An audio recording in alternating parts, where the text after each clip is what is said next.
இன்றைக்கி நம்ம வீடியோவில் என்ன ரெசிபி செய்ய போகிறோன்னா ஒரு சத்தான சுவையான ஒரு லட்டு ரெசிபி தாங்க. கருப்பு உளுந்தை வச்சு நம்ம லட்டு செய்ய போகிறோம். இது உடம்புக்கு பார்த்திங்கன்னா அவ்வளோ நல்லது.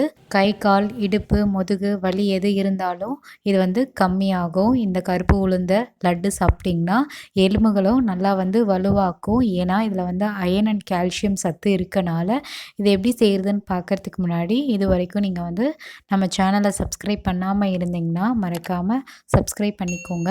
லைக் பண்ணுங்கள், ஷேர் பண்ணுங்கள், கமெண்ட்ஸ் பண்ணுங்கள். மறக்காமல் பெல் நோட்டிஃபிகேஷனை கிளிக் பண்ணுங்கள். அப்போ தான் நம்ம அப்லோட் பண்ணுற வீடியோஸ் உங்களுக்கு உடனுக்குடன் சேரும்.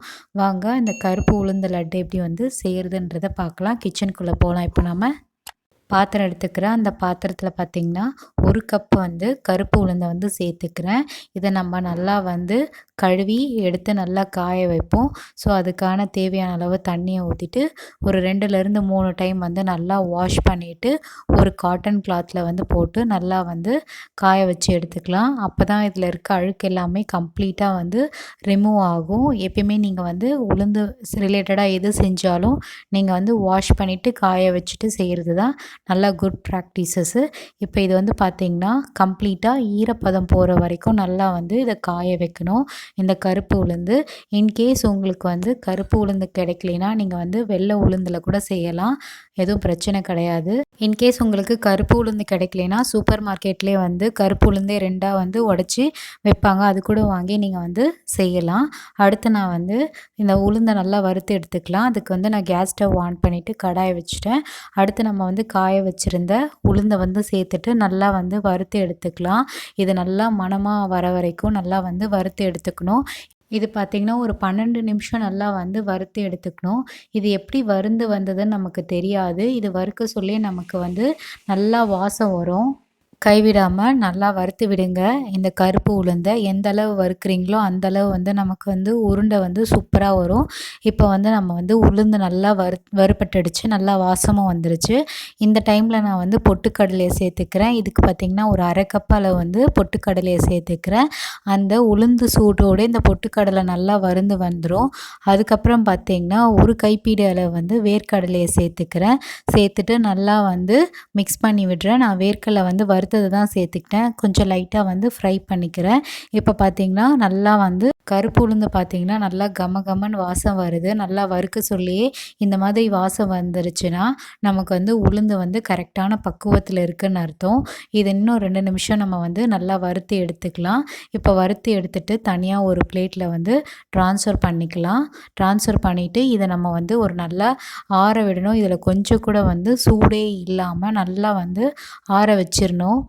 நல்லா ஆறின பிறகு மிக்சர் ஜாரில் கருப்பு உளுந்து பொட்டுக்கடலை வேர்க்கடலை வாசத்துக்காக 2 ஏலக்காவை சேர்த்துட்டு நல்லா மைய அரைச்சி எடுத்துக்கலாம். இது கொரன்னு அரைச்சி எடுத்துக்க வேண்டாம்.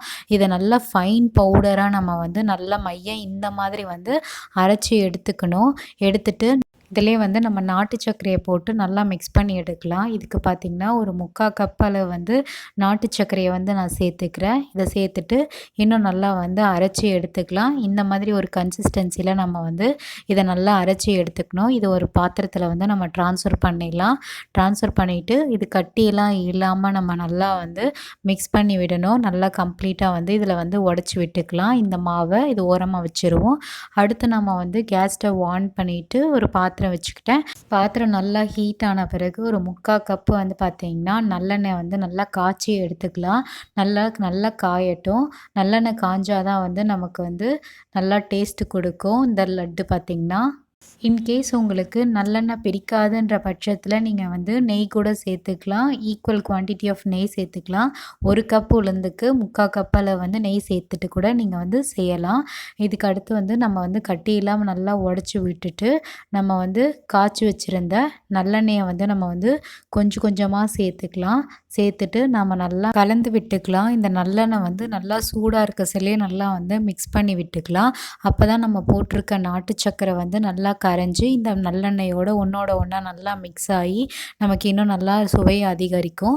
நம்ம நல்லா வந்து மிக்ஸ் பண்ணி விட்டுக்கலாம். இப்போ எந்த அளவுக்கு உங்களுக்கு நல்லெண்ணெய் தேவையோ அந்த அளவு போட்டு நல்லா பிசைஞ்சு எடுத்துக்கலாம். இன்னும் கொஞ்சம் கூட நம்ம ஆட் பண்ணிக்கலாம் நல்லெண்ணெயை. நமக்கு இதை நல்லா உருண்டை பிடிக்கிற வர பதத்துக்கு அளவு வரைக்கும் நல்லா இதை மிக்ஸ் பண்ணி எடுத்துக்கணும். இதை வந்து இப்போ பார்த்திங்கன்னா நமக்கு வந்து இப்போ உருண்டை பிடிக்கிற அளவுக்கு வந்து பதம் வருது. இன்கேஸ் உங்களுக்கு வந்து உருண்டை பிடிக்க வரலைன்னா நீங்கள் வந்து நல்லெண்ணெய் வந்து மறுபடியும் காய்ச்சி இதில் சேர்த்துக்கலாம். இப்போ நமக்கு இதுவே போதுமான அளவாக இருக்குது. இப்போ இந்த மாதிரி வந்து டைட்டாக வந்து உருண்டையை நல்லா பிடிச்சி எடுத்துக்கலாம். இந்த அளவுக்கு வந்து சைஸில் வந்து நான் உருட்டி தனியாக எடுத்து வச்சுக்கிறேன். இப்போ எனக்கு இதை பார்த்திங்கன்னா 1 கப்பு உளுந்துக்கு எனக்கு வந்து ஒரு 15 லட்டு கிடச்சிது. ஸோ நீங்கள் வந்து எந்த அளவுக்கு குவான்டிட்டி போடுறீங்களோ அந்தளவு உங்களுக்கு லட்டு கிடைக்கும். இப்போ பார்த்திங்கன்னா லட்டு வந்து நம்ம வந்து உருட்டி தனியாக எடுத்து நம்ம வச்சுக்கலாம். ஸோ உங்களுக்கு எந்த சைஸ் விருப்பமாக இருக்கோ அந்த சைஸில் நீங்கள் வந்து லட்டு உருண்டை பிடிச்சி எடுத்துக்கோங்க. இது தனியாக ஒரு பிளேட்டில் வந்து நான் ட்ரான்ஸ்ஃபர் பண்ணிக்கிறேன். பாருங்கள், லட்டு பார்க்கவே ரொம்ப சாஃப்டாக நமக்கு தயாராகிருக்கு. இந்த லட்டு பார்த்திங்கன்னா 1 வீக் to 2 வீக் வரைக்கும் நம்ம வச்சு சாப்பிட்லாம். ஒன் டைம் நீங்கள் இதை செஞ்சு வச்சிட்டிங்கன்னா நம்ம வந்து டெய்லி குழந்தைங்களுக்கு ஒன்று ஒன்றா கொடுக்கலாம். இது ரொம்ப சத்தான ரெசிபி. நீங்கள் குழந்தைங்களுக்கும் பெரியவங்களுக்கும் மறக்காமல் இதை செஞ்சு கொடுங்க. நீங்கள் வீட்டில் இதே போல் செஞ்சு பார்த்துட்டு எப்படி இருந்தது எங்களுக்கு மறக்காமல் கமெண்ட்ஸில் தெரியப்படுத்துங்க. இதே போல் வேறு ஒரு ரெசிபி வீடியோவில் நம்ம சந்திக்கலாம். பாய்.